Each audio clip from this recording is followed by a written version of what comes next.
I think that's the main reason that Elon made the switch was quality. He couldn't get the quality he wanted from the OEMs that were available.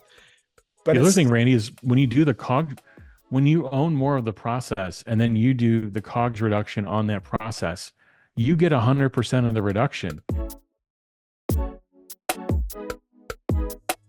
If you outsource that part, let's say it's a door handle, and let's say that you help them simplify the process, maybe you reduce the plating step, they're going to take part of that margin themselves.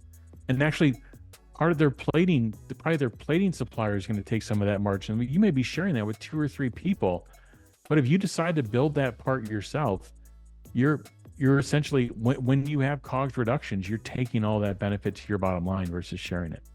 Right. And in making that decision and making that, if it's based on quality or based on it's just not even available, sometimes you're actually not going to get the benefit right away. So for instance, maybe the manufacturer of that door handle can make that door handle for $1, but when you first start, make it for $1 and sell it to you for $1.20.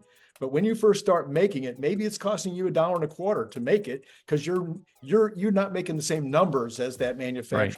You don't have all the costs out of it like that manufacturer. But then over time, as you get your numbers up, you're going to start getting that number down to maybe 80 cents from that $1.25, because you're going to make it better than him. You're going to make it in-house, et cetera, et cetera. So those numbers, I'm thinking, are probably also not fully really in the margins that we're seeing yet today. Yeah. I would say that I don't see Tesla doing a much larger shift of what they buy externally versus what they make internally. I think, but yeah, I think your point's valid, especially when you're in a COGS reduction mode. If you're making more of the parts yourself, you're taking 100% of the COGS reduction to the bottom line. I think that's where, in the Ford and GM model, it's almost a flip the inverse of Tesla. They're 80% on the outside. And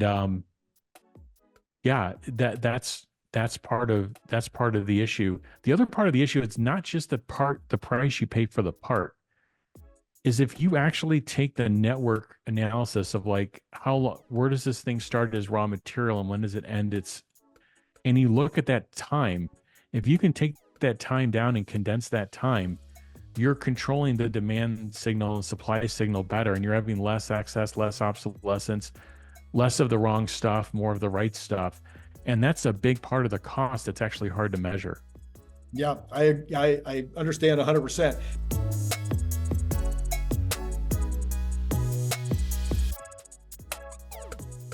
If you happen to be a big fan of the Cybertruck, you might also be interested in this super fun Cybertruck refrigerator magnet and bottle opener. It is made out of super thick stainless steel, just like the Cybertruck, and it has this giant magnet on the back, so it's going to hold a lot of stuff on your refrigerator. It's an amazing gift, and it comes in that great gift box that you saw before that uses a magnet opener, just almost like an Apple box, like when you get Apple products.